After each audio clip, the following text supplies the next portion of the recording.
ఈ రోజు జరగాల్సిన వైజాగ్ డిప్యూటీ మేయర్ ఉప ఎన్నిక వాయిదా పడింది. జనసేనకు డిప్యూటీ మేయర్ పదవిని కేటాయించడాన్ని టీడీపీ కార్పొరేటర్లు నిరాకరిస్తూ మెజారిటీ కార్పొరేటర్లు సమావేశానికి డుమ్మా కొట్టారు. దీంతో కోరం సభ్యులు లేక ఎన్నికను వాయిదా వేయాల్సి రావడంతో ఈ ఉప ఎన్నిక రసవత్తరంగా మారింది. విశాఖ కార్పొరేషన్ గతంలో వైసీపీ చేతుల్లో ఉండేది. కూటమి ప్రభుత్వం ఏర్పడ్డాక కార్పొరేటర్లు ఫిరాయించడంతో కూటమి చేతుల్లోకి వచ్చింది.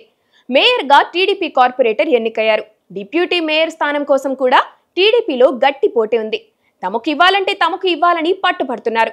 కానీ జనసేనకు ఇవ్వాలని పార్టీ నిర్ణయించింది. దీంతో కినుక వహించిన కార్పొరేటర్లు సమావేశానికి రాలేదు. కోరానికి అవసరమైన సంఖ్య 56 కాగా అంతకంటే తక్కువ మంది కార్పొరేటర్లు వచ్చారు. వైసీపీ వాళ్లు దూరంగా ఉన్నారు. అయితే ఈ సమావేశానికి హాజరు కాని కార్పొరేటర్లపై మంత్రి నారా లోకేష్ ఆగ్రహం వ్యక్తం చేశారు. అందరికీ షోకాజ్ నోటీసులు జారీ చేయాలని ఆదేశించారు. టీడీపీ అధ్యక్షుడు పల్లా శ్రీనివాసరావు కూడా ఈ అంశాన్ని సీరియస్ గా తీసుకున్నారు. పార్టీ నిర్ణయాన్ని ధిక్కరిస్తే తీవ్ర పరిణామాలు ఉంటాయని కార్పొరేటర్లను హెచ్చరించారు.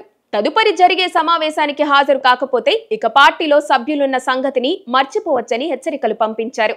కూటమిలో భాగంగా జనసేన పార్టీకి డిప్యూటీ మేయర్ ఇవ్వాలనేది పార్టీ నిర్ణయమని ధిక్కరించలేరని స్పష్టం చేస్తున్నారు. కార్పొరేటర్లు దారికి వస్తారా రారా అన్నది తర్వాత సమావేశంలో తేలిపోతోంది.